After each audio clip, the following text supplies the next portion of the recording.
दोस्तों target with PS Parihar channel में आपका स्वागत है। सुबह की इस वीडियो में ऐसी सूचनाएं होती हैं जो विभिन्न समाचार पत्रों पर छाई हुई होती हैं और विद्यार्थियों के लिए आवश्यक होती हैं। तो आइए शुरू करते हैं और देख लेते हैं कि आज के समाचार पत्रों में ऐसी कौन कौन सी सूचनाएं हैं। तो वीडियो को जल्दी से लाइक करते हैं, शेयर करते हैं और जिन छात्रों ने चैनल को अभी भी सब्सक्राइब ना किया हो तो जल्दी से सब्सक्राइब कर लें ताकि आप लोगों को भी इसी प्रकार की ऑथेंटिक अपडेट सबसे पहले मिलती रहे। आगे बढ़ने से पहले एक और सूचना उन विद्यार्थियों के लिए है जो विद्यार्थी यूपी ट्रिपल एससी की भर्ती लेखपाल की तैयारी कर रहे हैं। वे सभी अभ्यर्थी चक्षु प्रकाशन की इस बेस्ट बुक को ले सकते हैं।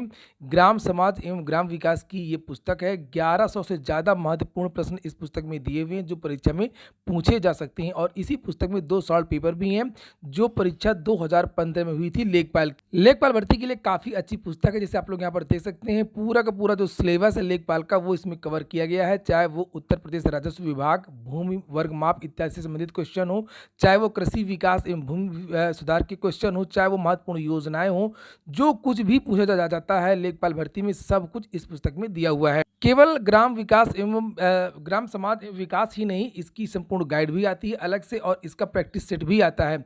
ये सभी पुस्तकें सभी कापी किताबों की दुकानों में आपको मिल जाएंगी और अगर आप लोग ऑनलाइन मंगवाना चाहते हैं तो उसकी लिंक मैंने डिस्क्रिप्शन बॉक्स में दे दी है, वहां पर जाकर के आप लोग ऑनलाइन भी मंगवा सकते हैं। चलिए शुरू करते हैं आज की सूचनाओं को। सबसे पहले बात करेंगे उत्तर प्रदेश अधीनस्थ सेवा चयन आयोग की। लिखा हुआ है अधीनस्थ सेवा चयन आयोग की भर्ती परीक्षाओं को रद्द करना सही। कल एक केस की सुनवाई थी जिसके बारे में मैंने कल आपको बताया था, जब निर्णय आया तभी बताया था। मामला था ग्राम पंचायत अधिकारी 2018 की। इसके जो विद्यार्थी है डबल बेंच में चले गए थे, इन विद्यार्थियों की भर्ती को रद्द कर दिया गया था। लिखा है अधीनस्थ सेवा चयन आयोग की भर्ती परीक्षाओं को रद्द करने के मामले में दाखिल अपील पर याचियों को राहत नहीं मिली है। हाईकोर्ट ने एकल पीठ के फैसले को सही मानते हुए याचिका खारिज कर दी। यह आदेश मुख्य न्यायमूर्ति राजेश बिंदल और न्यायमूर्ति पीयूष अग्रवाल की खंडपीठ ने विकास तिवारी व अन्य की याचिका को खारिज करते हुए दिया है। अधीनस्थ सेवा चयन आयोग की ओर से ग्राम पंचायत अधिकारी, ग्राम विकास अधिकारी और समाज कल्याण पर्यवेक्षक के पदों पर भर्ती के लिए परीक्षा कराई गई थी, लेकिन उस परीक्षा में धांधली होने पर उसे हाईकोर्ट में चुनौती दी गई थी। मामले में सुनवाई करते हुए एकल पीठ ने 14 दिसंबर 2021 को अपने आदेश में भर्ती परीक्षा को रद्द कर दिया था। याचियों की ओर से एकल पीठ के फैसले को चुनौती दी गई थी। मामले में सुनवाई करते हुए मुख्य न्यायमूर्ति की खंडपीठ ने एकल पीठ के फैसले में कोई कमी नहीं पाई और उसे सही मानते हुए याचिका को खारिज कर दिया। कोर्ट में याचियों के अधिवक्ता ने तर्क दिया कि मामले के तथ्यों से यह स्पष्ट है कि दागी उम्मीदवारों को आसानी से अलग किया जा सकता है।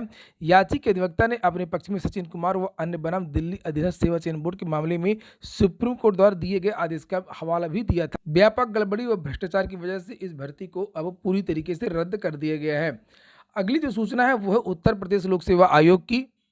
लिखा हुआ है परिणाम के 3 माह बाद भी उत्तर कुंजी का पता नहीं है। लोक सेवा आयोग ने प्रतियोगी छात्रों के दबाव में 2 मार्च को पीसीएस 2019 और 20 की उत्तर कुंजी तो जारी कर दी, लेकिन पीसीएस 2021 की उत्तर कुंजी पर मौन है। परीक्षा नियंत्रक अरविंद मिश्र ने पीसीएस 2019-20 के संदर्भ में 2 मार्च को कहा था कि उत्तर कुंजी जारी करने में तकनीकी व्यवधान से कुछ विलंब होगा, लेकिन भविष्य में परीक्षा की शुचिता, वैधानिकता तथा अभ्यर्थियों की सुविधा के लिए समय के अंदर उत्तर कुंजी जारी की जाएगी। लेकिन इसी के साथ में यह सवाल खड़ा है कि आखिरकार 1 दिसंबर को घोषित पीसीएस 2021 की प्रारंभिक परीक्षा की उत्तर कुंजी जारी करने में कौन सी तकनीकी व्यवधान है। प्रतियोगी छात्र संघर्ष समिति के अध्यक्ष अवनीश पांडे का कहना है कि गुमराह करने के उद्देश्य से उत्तर कुंजी जारी करने में आनाकानी की जाती है। पीसीएस 2019 और 2020 की उत्तर कुंजी ने आयोग के विशेषज्ञों की योग्यता पर गंभीर सवाल खड़े किए हैं। आयोग को यह बताना चाहिए कि पीसीएस 2021 प्री का परिणाम घोषित होने के 3 महीने के बाद भी उत्तर कुंजी जारी क्यों नहीं की जा सकी, जबकि सभी जानते हैं कि बिना उत्तर कुंजी को अंतिम रूप दिए प्री का परिणाम घोषित नहीं हो सकता है। उत्तर प्रदेश लोक सेवा आयोग में उत्तर कुंजी को लेकर के अनेकों जो मामले हैं वो हाई कोर्ट में लंबित हैं और सुप्रीम कोर्ट में भी लंबित है। इसको लेकर के एक लंबी फहरिस्त यहाँ पर दी गई है कि कौन कौन से जो मामले हैं वो लंबित है, चाहे वो पीसीएस 2015 हो, पीसीएस 2017 हो, पीसीएस 2018 हो, पीसीएस 2019, 20 और 21 के लिए भी याचिका जो दाखिल की गई है, जिसकी सुनवाई इसी हफ्ते में होनी है। पुनः फिर से जो अभी रिवाइज्ड आंसर की जारी हुई है 2019 और 20 की, उसमें भी कई प्रश्नों पर विद्यार्थियों को आपत्ति है, जिसे लेकर के अभ्यर्थी न्यायालय जाने को तैयार हैं। प्रतियोगी छात्र संघर्ष समिति के प्रवक्ता प्रशांत पांडे का कहना है कि समिति आयोग की शुचिता के लिए निरंतर प्रयास कर रही है, लेकिन आयोग अभ्यर्थियों को परेशान करने में लगा हुआ है। इसको लेकर के अन्य समाचार पत्रों में भी अपनी अपनी तरह से बहुत सारी जो सूचना है वो दी गई हैं। अगली सूचना है टीजीटी 2011 जीव विज्ञान के अभ्यर्थी असमंजस में उत्तर प्रदेश माध्यमिक शिक्षा सेवा चयन बोर्ड प्रशिक्षित स्नातक शिक्षक टीजीटी 2011 जीव विज्ञान विषय का परिणाम अब तक घोषित नहीं कर सका है। इससे अभ्यर्थियों में निराशा है। इस भर्ती के अन्य विषयों के अभ्यर्थियों को नियुक्ति मिल चुकी है। जीव विज्ञान की ओएमआर सीट पानी में भीगने से लिखित परीक्षा का परिणाम अटका था।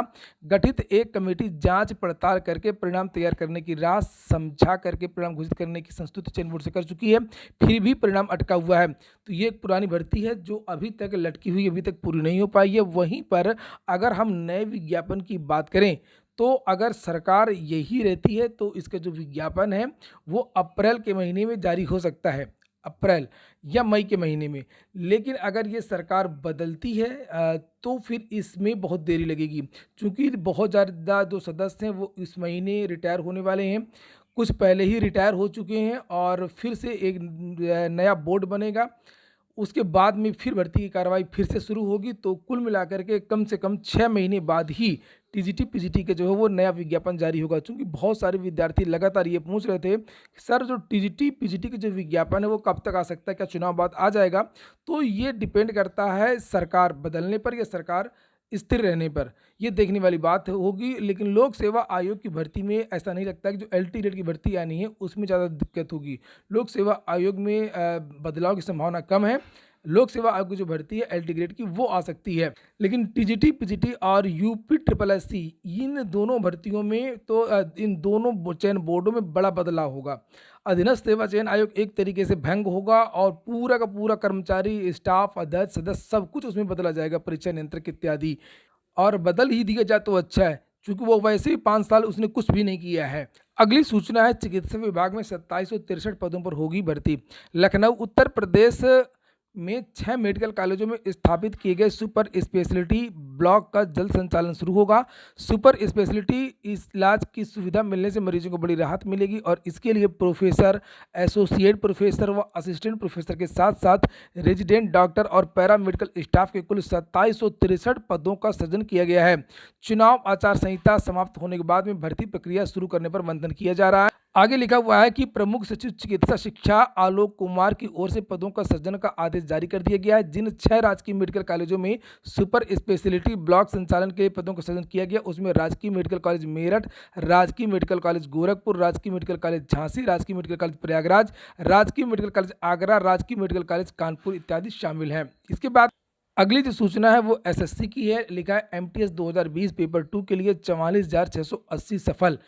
कर्मचारी चयन आयोग एसएससी ने एमटीएस यानी मल्टीटास्किंग स्टाफ परीक्षा 2020 पेपर 1 का जो परिणाम है वो घोषित कर दिया है। अब पेपर 2 के लिए कुल 44,680 अभ्यर्थियों को सफलता मिली। आज के समाचार पत्रों में सेन वार्ने के निधन की भी सूचना है। जैसे लिखा हुआ है कि बाल ऑफ द सेंचुरी देने वाले कलाई के जादूगर नहीं रहे, अलविदा वन, कल इन्हें हार्ट अटैक आ गया था। और यहाँ पर इसके बारे में बहुत सारी सूचनाएं दी गई हैं। विश्व के महान स्पिनर थे ये और इनके बारे में यहाँ पर बहुत सारे रिकॉर्ड हैं जो लिखे हुए हैं। जैसे टेस्ट में 5 विकेट इन्होंने 37 बार लिए थे, टेस्ट में 10 विकेट इन्होंने 10 बार लिए थे, 708 विकेट थे इनके 145 टेस्ट मैच में, 293 विकेट थे 194 वनडे मैच में, 70 विकेट थे 73 T20 मैच में। इनकी उपस्थिति में 2 बार विश्व कप भी जीत चुका था ऑस्ट्रेलिया। यहाँ पर लिखा 1999 और 2003 में 2 विश्व कप ऑस्ट्रेलिया जीता था। तो ठीक है दोस्तों, ये हो गया आज का वीडियो। अगर आपको अच्छा लगा हो, आपके काम का हो तो लाइक अवश्य कर दें। पूरा वीडियो सुनने के लिए बहुत बहुत धन्यवाद।